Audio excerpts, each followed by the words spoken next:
Not a bad night's sleep. Pretty decent little campsite. Very, very quiet. There is a road going right by, but it's it's not a main road. It's a very quiet road. Breakfast cookie. Nom. Brushed my teeth, then had that. Should have reversed that order. Minty oat. So, plan for the day. And I keep thinking about a solution for that back window. The curtain rod situation from yesterday. Don't know if there's much to get done today, but we're going to have a talk about some things. I know that for sure. But for right now, I'm going to finish my brekkie and pick a direction.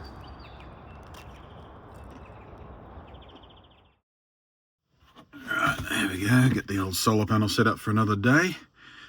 Even through foggy glass and morning light, we're still getting a little red light, so it's recognised it's getting some sun.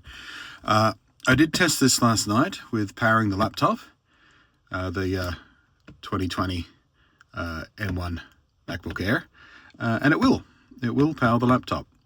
So it does have enough output to get that going. So if I am in a situation where I'm trying to get a video done and power's starting to run down, I know I can use this if I need to, and save the other, the big power station battery for, further emergencies when I don't happen to have this charged or something. Oh, that's the other thing we can do today. I can find, I don't know, let's say JB Hi-Fi. They carry a lot of GoPro stuff, don't they? And see if I can find a more appropriate mounting system for this, rather than just taping in that belt strap thing. Because, I like the shots we're getting from this angle, but this, as you can see, is hardly stable. And it'd just be nice to have a tidier solution for that. So yeah, that'll pass for a plan for today. Might take a few hours to actually drive to anywhere civilized enough to have the things I want, because I am far out in the who knows where. I don't even know the name of the area I pulled up in last night. I was so drained yesterday. So I just pointed the GPS at a thing on the map that said campground, and the reviews were like, yeah, quiet campground.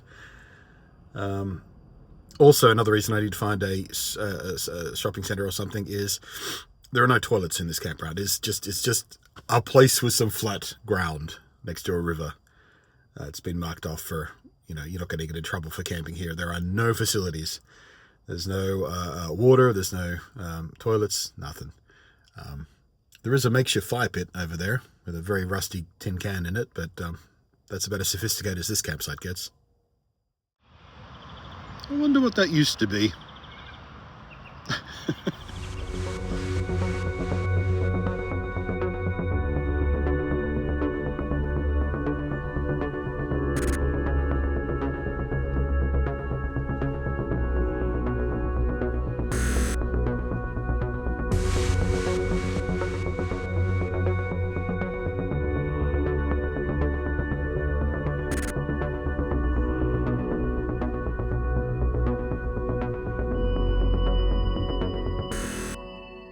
Okay, I have found myself in Bendigo, which was the nearest large city with an actual shopping centre. I always wanted to come to Bendigo anyway. The city most famous for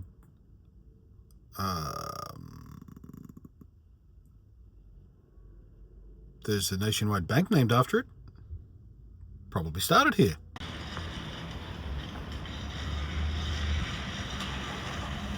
And I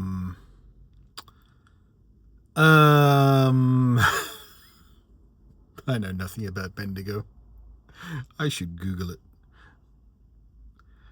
Anyway, shopping centre car park. I've got 3 hours here, and I'm just gonna tool around in the shops for a while to zone out and just not be driving for a while.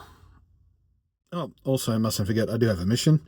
The GoPro stuff, and what was the other thing? Damn it. God damn it. The GoPro stuff and... No, it's gone. Am I going to have to watch my own video to find out what I was going to get?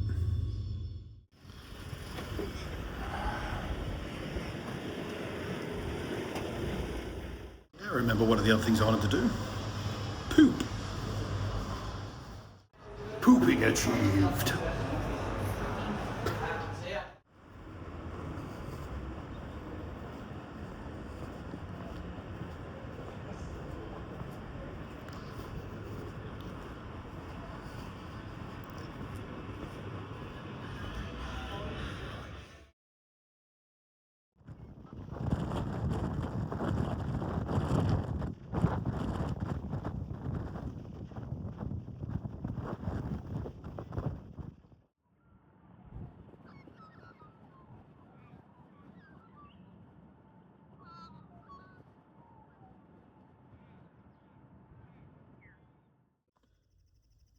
Okay, so the mall walk idea brought me no joy. I did like a lap and made in a couple of stores, and oh, guess what? Suddenly track pants are easy to find. Sod's law. Search for days and days and days to find a pair, and finally get one. A couple of days later, I walk in and just trip over some in the store. Listen close.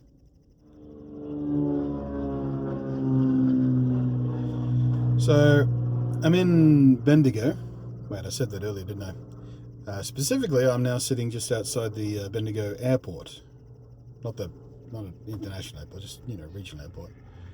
And I'm watching a couple of different planes, one of which I think is a training system that they've been taking off and doing traffic loops, traffic pattern, I remember. Funny thing is, I've actually done traffic patterns out of this airport in Microsoft Flight Simulator. I even considered it making my home airport for the game for a while, but I considered it too boring because it's very, very flat and dull around here, so I picked a seaside airport instead. But yeah, I just, I was scrolling around on Google Maps trying to find some place to, go and sit for a while, like public parks, and I noticed a little pin out here, a little photo icon. I went, oh, photo spot out there. It turns out it's just a bunch of nerdy plane spotters who had marked it on Google Maps publicly, and a few comments underneath. Oh, it's a great place to go and plane watch, which I appreciate.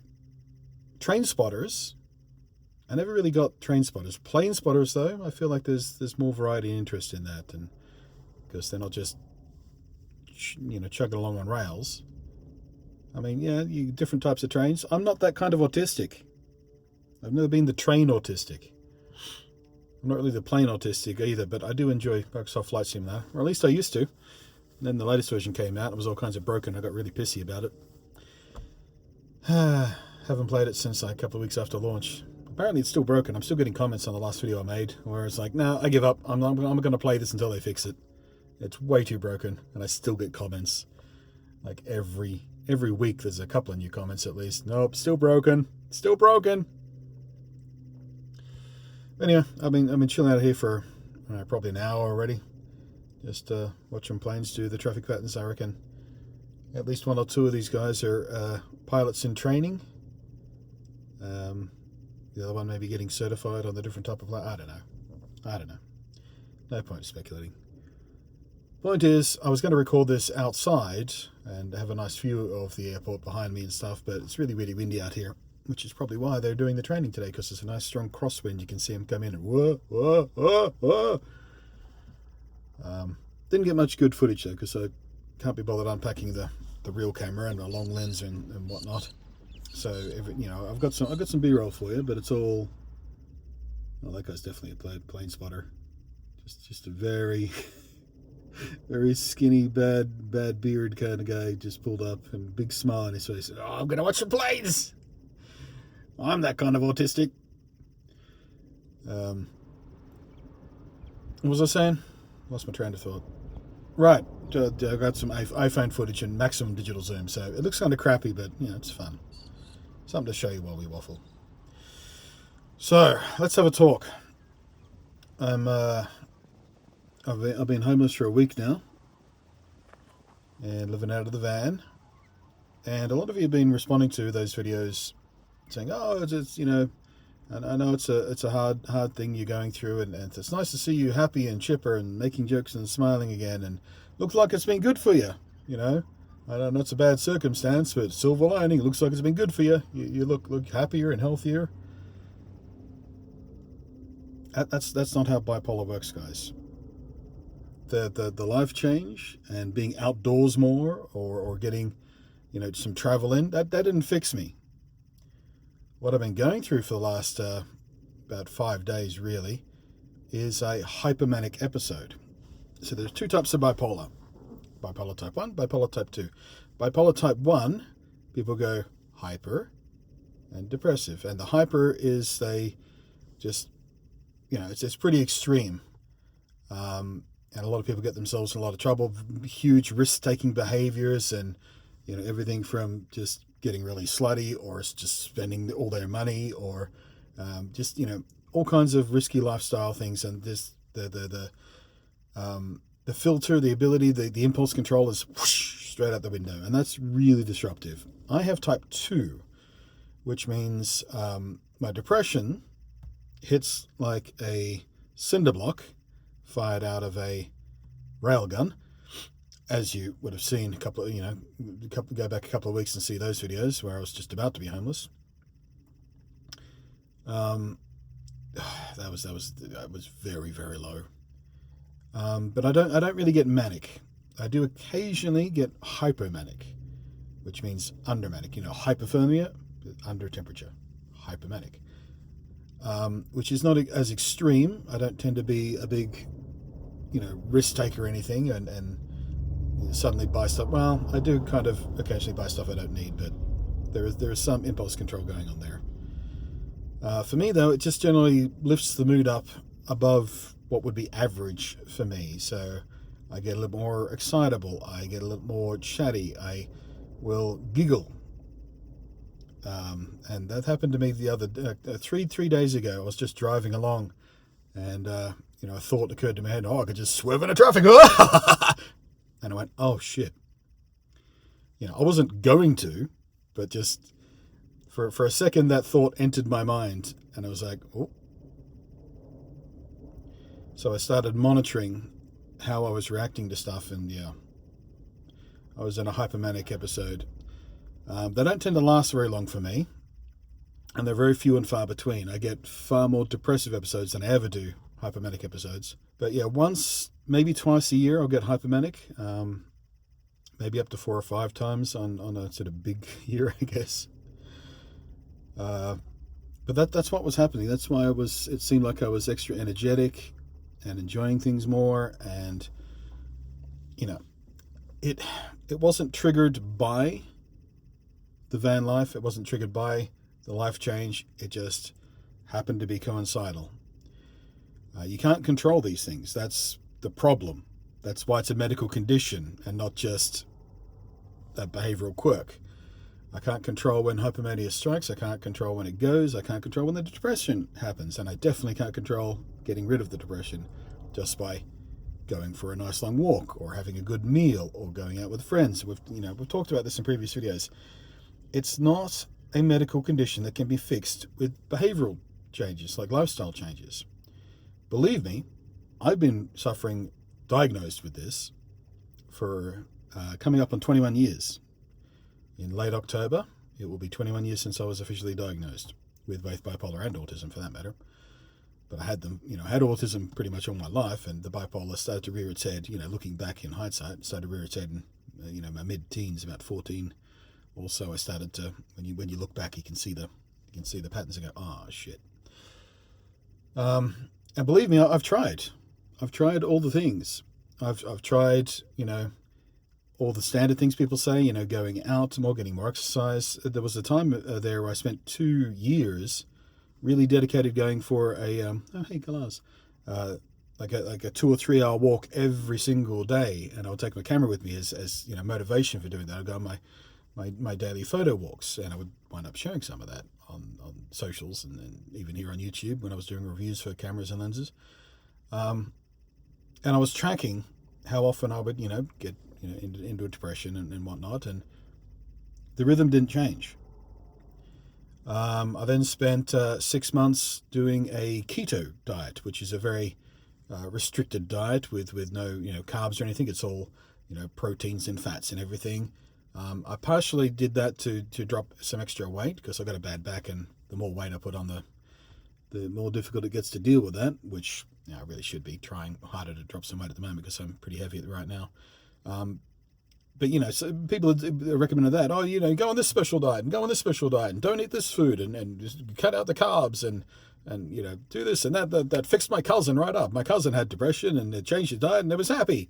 Yeah, your cousin didn't have depression. Your cousin had some sort of dietary allergy. If changing their diet fixed it permanently, because that's not how depression works.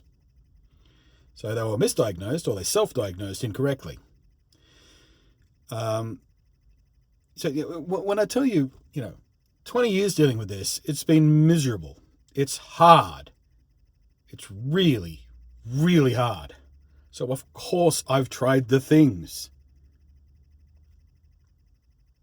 It doesn't work like that. Nor does suddenly being homeless, stuck in a little van, everything you own is in the back.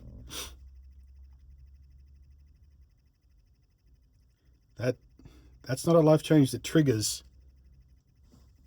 freedom from a depressive episode.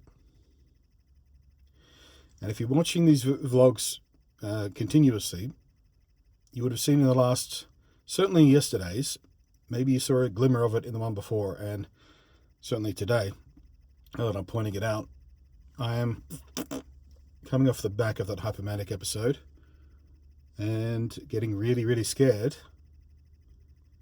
that I might be plummeting into another depressive episode, because I'm having real problems with energy the last couple of days. All I want to do is curl up. And, I don't want to do anything. And you've seen in the last couple of vids, the first few vids, we're going to do this, and we're going to get this, and I've got to get this thing, and I've got to go looking for this, and hey, look at this, I got this thing. And, that was partly part of the hypomanic episode, and partly just me getting stuff to be survivable in the van, so I could just live with a smidgen of comfort and predictability.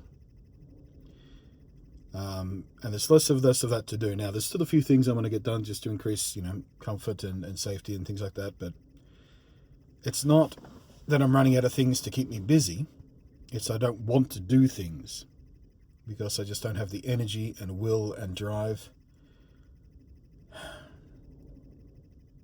And guess what? If you're stuck in a van feeling like that, it's harder. I can't just curl up in bed for a few days because I can't park the van somewhere for a few days without, being hassled or paying for it. And a few days worth of caravan park or a few days worth of paid campsite. That's just money going.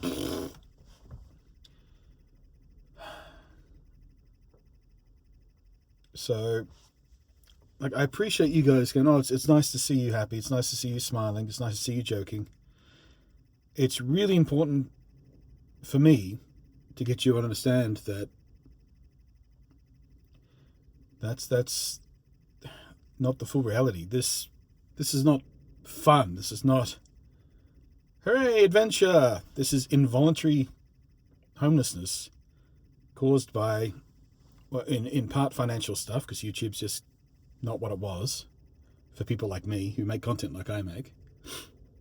And partly because I was in such deep depression that, the time I had to go find another place or, get some money together to get another place, I frittered away sitting in the dark in a corner because I could not bring myself to do anything.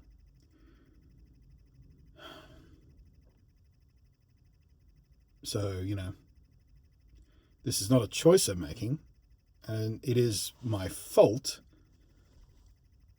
but it's not my fault because of choices I made. It's my fault because of the reality of my medical condition, my disability.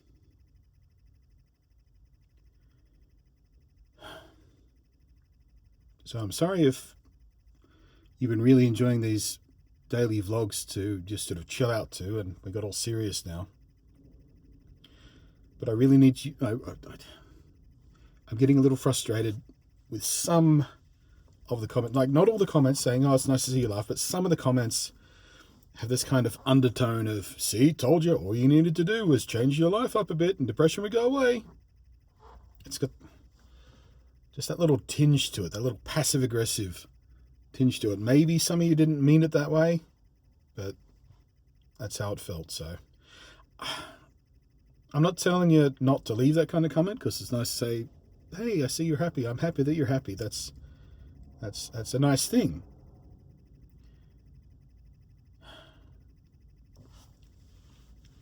But then there's the pressure to always be that in these vlogs. And a lot of you saying, "Oh, I'm loving these daily vlogs," and then there's that sort of undercurrent of pressure. "Oh, I need to keep doing daily vlogs. I need to find, things to fill these videos with." And that's a nice distraction to have. But right now I'm struggling to do that. Like, I've got actually, as of today, I think it's exactly a month until PAX, the expo. So I've got a whole month of something to do. And I can't just keep driving forever, because fuel costs are just going to get crazy. So I just don't know what's next. The initial, ramp up into this is done, and now we're sort of plateauing or falling off, and the reality of being, homeless and living out of a van is starting to settle in. That the daily routine of it is starting to make itself felt, and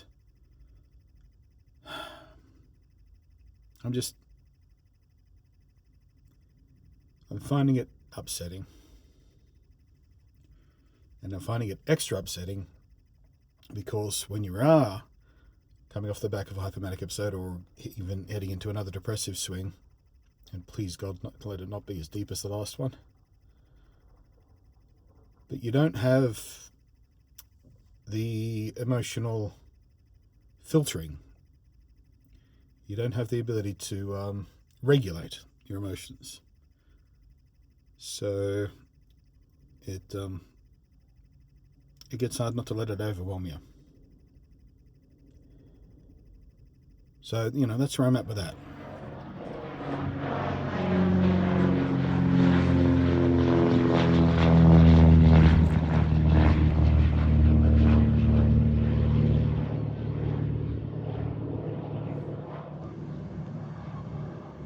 There's the whole thing, whether it's my current energy levels are, am I just exhausted from the last week of stuff and things and travel and gathering and all that kind of stuff? Is it because I'm not eating enough? I haven't eaten properly today. I've had my breakfast cookies and that's it, and a bottle of iced coffee. Or is it genuine depression, or I don't know. I reckon I should go get a hot meal, something really fatty and salty, and see if that picks me up a bit.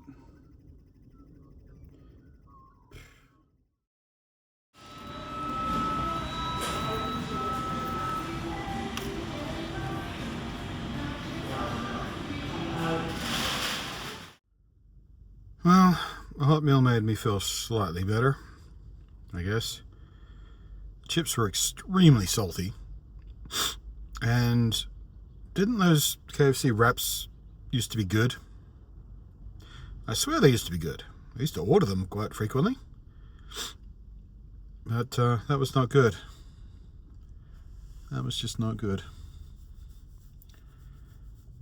Anyway, I guess find somewhere to stay. I'm only halfway through the day, but I got nothing left. I'm just gonna find a campsite somewhere close by, less than an hour drive, and set down stakes for the night, I guess. Figuratively speaking, because this is not a tent, it's a van, so there are no stakes to go down, but You know what I mean.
In the one operative toilet, I did learn that Dane Thompson is a tosser. Take that, Dane Thompson. Whoever you are. You're a tosser. I know that about you. Found a campsite. I came here for exactly one reason. Well, two reasons. But you don't get to know the second reason until tomorrow's vlog. Today's reason, it's called Butts Reserve. No, seriously, Butts. I'm camping in Butts. Reserved Butts. That's it. That's the joke. I'm just settling into Butts. Just snuggling right into Butts. Just having a quiet night with Butts. Butts. Nice little campfire arrangement going on here.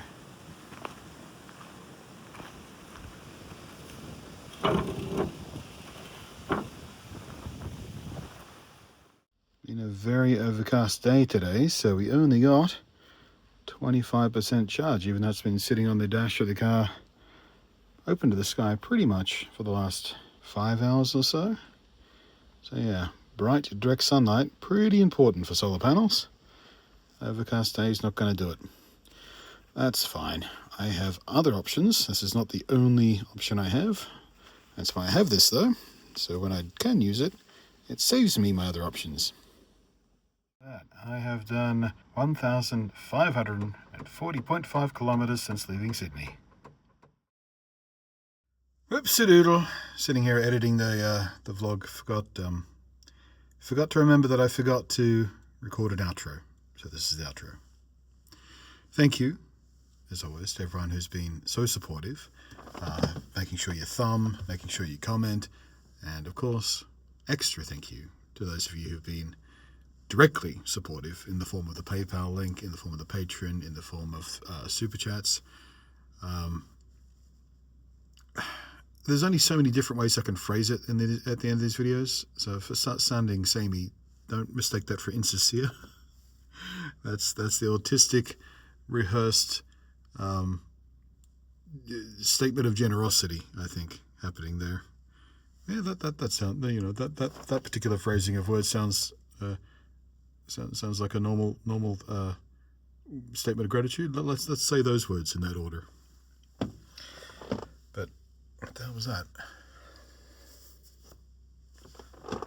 Oh, there's a string on the curtains. Get out of it. Thank you for making this practical, more practical, easier than it would have been. It really means a lot to me.